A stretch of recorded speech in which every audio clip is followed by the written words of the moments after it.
अब आपका आता है, यह है छठा श्लोक। दीर्घ प्रयासेन कृतं हि वस्तु निमेष मात्रेण भजेद विनाशम कर्तुम कुलालस्य तु वर्षमेकम भेत्तुम ही दंडस्य मुहूर्त मात्रम। इसमें कवि कह रहा है, और ये किससे लिया गया है? सूक्ति मुक्तावली से। ठीक है, तो यहाँ पे कह रहे हैं दीर्घ प्रयासों से किया गया, यानी हम बहुत किसी चीज़ को बनाने में हमें बहुत टाइम लगता है, लंबा प्रयास करते हैं हम, लेकिन निमेष मात्रेण भजेद विनाशम, लेकिन पलक झपकने से वह चीज़ जो है नष्ट हो जाती है, विनाश को प्राप्त हो जाती है। इस चीज़ को भी वो किस उदाहरण से पुष्ट कर रहे हैं? कर्तुम कुलालस्य तु वर्ष में एकम, यानी कि जो कुलालस्य होता है, यानी कि जो कुम्हार होता है, कुंभकार होता है, उसका पूरे 1 वर्ष तक वो उसको बनाता है, किसको? घट को। लेकिन मात्र एक घड़े का जब निर्माण करता है तो पूरा वर्ष भर उसको लगता है, तब जाके वो उस घड़े को बनाता है। लेकिन उसको भेत्तुम, उसको तोड़ने के लिए दंडस्य मुहूर्त मात्रम, जबकि उसको तोड़ना जब हो तो 1 दंडा उसके लिए बहुत है। 1 दंड मारा और मुहूर्त भर में, यानी क्षण भर में वह नष्ट हो जाता है, विनाश को प्राप्त हो जाता है। तो कहने का तात्पर्य यह है कि लंबे प्रयासों के द्वारा निश्चित रूप से वस्तु बनाई जाती है, लेकिन उसको विनाश, जब वो उसको विनष्ट होती है तो उसमें पल भर भी नहीं लगता, क्षण भर में ही वह विनाश को प्राप्त हो जाती है।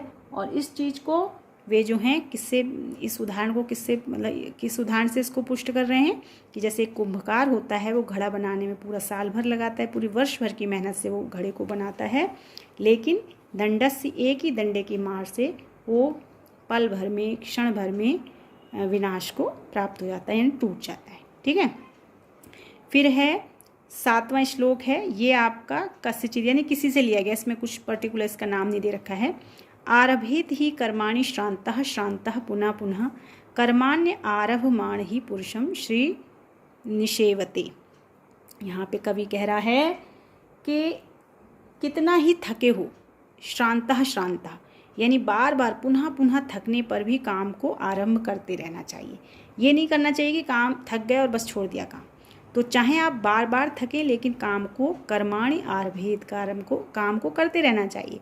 कर्माण्य आरभमाणा ही पुरुषम श्री, जो इस प्रकार से करता है कि थक जाने पर भी कार्य करता रहता है, कार्य को आरंभ करने वाले पुरुष के पास ही कर्माण्य आरभमाणा पुरुषम, यानी इस प्रकार से बार बार थकने पर भी कार्य को आरंभ करने वाले पुरुष के पास ही श्री मानी लक्ष्मी जो है वो मतलब जाती है, उसी के पास लक्ष्मी जो है वो निवास के लिए जाती है, यानी वही जो है धन और कीर्ति को प्राप्त करता है वह व्यक्ति।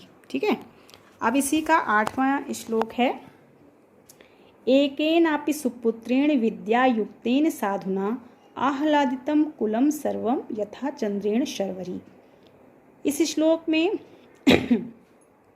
ये किसका है? ये चाणक्य नीति से लिया गया है। इसमें वो कह रहे हैं एक अकेला जो सुपुत्र होता है, जो अच्छा सुपुत्र, सु आप जानते हैं, सु का मतलब है अच्छे सेंस में आता है, कि जो एकेन अपि, अकेला हो लेकिन सुपुत्र हो, अच्छा पुत्र हो, और विद्या युक्तेन साधुना, और विद्या से युक्त हो और साधु हो, सज्जन हो। तो ऐसा अकेला अकेला पुत्र ही सर्वम कुलम आह्लादितम, सारे जो कुल को है आनंदित करता है। और यथा चंद्रेण शर्वरी, फिर इसको कह रहे हैं जिस प्रकार से जो रात्रि होती है, शर्वरी रात को कहते हैं, चंद्रेण मतलब चंद्रमा।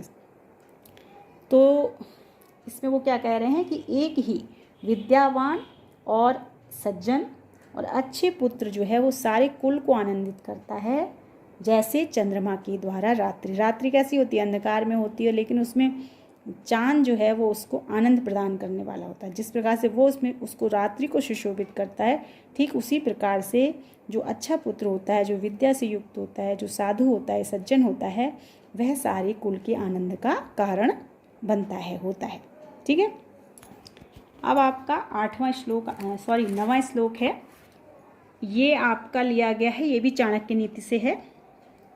गुणी गुणम वेत्ति न वेत्ति निर्गुणः, बली बलम वेत्ति न वेत्ति निर्बलः, पिको वसंतस्य गुणम न वायसः, करी च सिंहस्य बलम न मूषकः। यहाँ पर कवि कह रहे हैं कि गुणी गुणम वेत्ति, गुणी ही गुण को वेत्ति माने जानता है, न वेत्ति निर्गुणा, लेकिन जो निर्गुण व्यक्ति होता है, जो गुणहीन व्यक्ति होता है, वह गुणों को नहीं जानता। वेत्ति माने होता है जानना, और गुणी मतलब जो गुणवान व्यक्ति होता है। तो जो गुणवान व्यक्ति होता है वही गुणों को जानता है, न वेत्ति निर्गुणा, जो गुणहीन व्यक्ति होता है, जो निर्गुणी व्यक्ति होता है, वह गुण को नहीं जानता। ठीक उसी प्रकार से कह रहे हैं बली बलम वेत्ति न वेत्ति निर्बला, और इसी प्रकार से जो बल को जानता है कौन, जो बलशाली होता है, जो बलशाली व्यक्ति है वो बल को जानता है, न वेत्ति निर्बला, जो निर्बल व्यक्ति है, जो बल से हीन व्यक्ति है, वो बल को, शक्ति को नहीं जानता। पिको वसंतस्य गुणम न वायसा, इसी प्रकार से वो कह रहे हैं कि जो वो होती है कौन, कोयल होती है, वो वसंत के गुण को जानती है। इसीलिए तो कोयल जो है वो क्या करती है, वसंतस्य गुणम, कोयल जो है वो वसंत के गुण को जानती है, ना वायसा, कौवा नहीं जानता उसके गुण को, है ना। और करी च सिंहस्य बलम न मूषका, इसी प्रकार से जो सिंह का बल होता है, जो शेर का बल होता है, जो शक्ति होती है, उसको करी मतलब हाथी जानता है, लेकिन ना मूषका, चूहा नहीं जानता। तो जो बात उन्होंने ऊपर कही है कि गुणवान लोग ही गुण को जानते हैं, निर्गुणी लोग नहीं जानते, बलशाली ही बल को जानते हैं, निर्बल नहीं जानते, उसी को वो उन्होंने इस चीज़ से पुष्ट किया है कि जो वसंत के गुण को कौन जानती है, कोयल जानती है, कौवा नहीं जानता। और जो सिंह का बल होता है, जो शेर का बल होता है, वो हाथी, करी मतलब हाथी जानता है, ना मूषका, चूहा नहीं जानता। अब है आपका 10वां श्लोक, ये है अजीर्णे भेषजम वारि जीर्णे वारिवल प्रदम भोजने चामृतम वारि भोजनांते विषापहम। ये जो है वैदिकीय सुभाषित संग्रह से लिया गया है। तो इसमें बोल रहे हैं वो कि अजीर्णे भेषजम वारि, यानी कि अगर आपको अपच हो रहा है, अजीर्णे मतलब जब अपच समझते होंगे आप लोग, जब पचता नहीं है खाना, डाइजेशन जब बिगड़ जाता है, तो अजीर्ण यानी अपच हो जाने पर, वारी कहते हैं जल जो है, भेषजम है, भेषज कहते हैं औषधि। तो जब अपच हो जाने पर जो जल है वो भेषज है, यानी औषधि के समान है।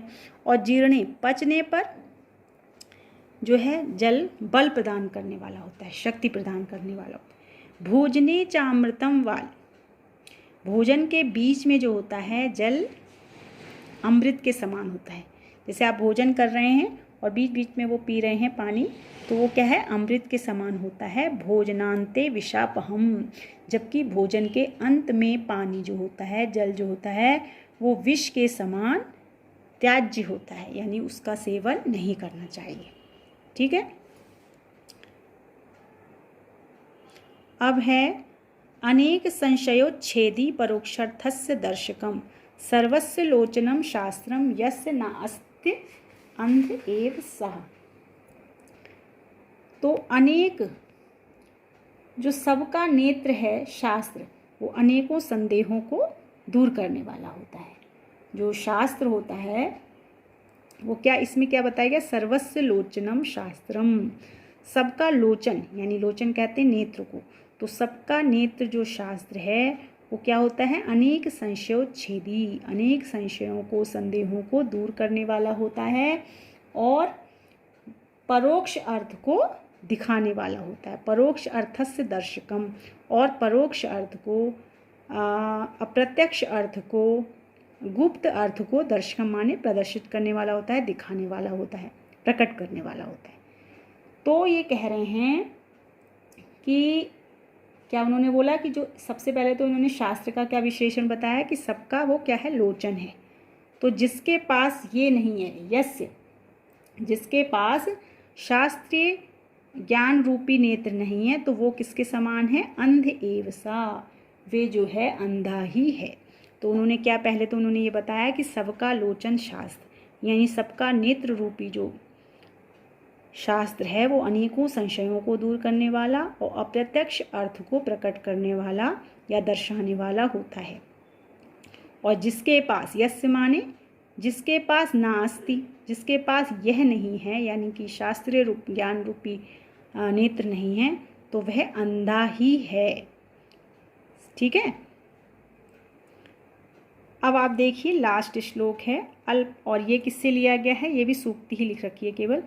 अल्पज्ञा एव पुरुषः प्रलपति अजस्रम पांडित्य संभृत मतिस्तु मित प्रभासी कांस्यम कांस्यम यथा ही कुरुते अतितराम निनादम तद्वत सुवर्णम इह नैव करोति नादम।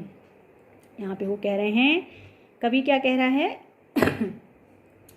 कि इस संसार में क्या होता है, जो अल्पज्ञ होता है, अल्प माने थोड़ा और ज्ञा माने जानने वाला, तो इस संसार में जो अल्पज्ञ होता है, जो कम जानने वाला होता है, थोड़ा जानने वाला व्यक्ति होता है, वो प्रलपति अजस्रम, अजस्रम कह रहे हैं लगातार निरंतर, प्रलपति माने बक बक बक बक करता रहता है, बकवास करता रहता है। और पांडित्य समृद्ध मतिस्तु मित प्रभासी, जबकि कि जो निश्चित बुद्धि वाला होता है वो मित प्रभाषी होता है, कम बोलने वाला होता है। समृद्ध मतिस्तु का मतलब है जो निश्चित बुद्धि वाला होता है वो जो होता है मित प्रभाषी होता है, वो बकबक नहीं करता, कम बोलने वाला होता है, जो विद्वान होता है और जो निश्चित बुद्धि वाला होता है। अब फिर इसको भी इन्होंने उदाहरण से पुष्ट किया है, कांस्यम यथा ही कुरुते अतितराम निनादम, जैसे कि कांसा, कांसे के आप बर्तनों से परिचित होंगे, तो जो कांसे का बर्तन होता है यदि वो गिरता है, जैसे कांसा जब गिरने पर अत्यधिक, अतितराम निनादम, अत्यधिक शोर करता है, आवाज़ होती है बहुत जोर की, जबकि तद्वत सुवर्णम इह नैव करोति नादम, जबकि कि सोना जब गिरता है तो वो बिल्कुल भी आवाज़ नहीं करता। जैसे सोने की चीज़ लोगों की गिर जाती है, कभी कान का गिर गया, कभी गले से ही गिर जाती है, तो यदि आवाज़ हो तो पता चल जाए ना कि गिरी है जी। लेकिन वो सोना कैसी है, मूल्यवान कीमती धातु है, तो वो जब गिरती है तो वो शोर नहीं करती। तो उससे किसकी तुलना की गई है, विद्वान, सोने से तुलना की गई है विद्वान और निश्चित बुद्धि वाले व्यक्ति की, और कांसे से तुलना की गई है अल्पज्ञ व्यक्ति, कम जानने वाले व्यक्ति की। तो उन्होंने यही कहा है कि जो अल्पज्ञ व्यक्ति होता है वो निरंतर बकवास करता रहता है, जबकि जो विद्वान व्यक्ति होता है, जो निश्चित बुद्धि वाला व्यक्ति होता है, वह कम बोलने वाला होता है, मितभाषी होता है। और फिर उन्होंने इस चीज़ को उदाहरण से प्रस्तुत किया है कि कांसा गिरने पर आवाज़, बहुत अत्यधिक आवाज़ करता है, जबकि सोना जब गिरता है तो कोई भी शब्द नहीं होता, कोई भी किसी प्रकार की आवाज़ नहीं होती।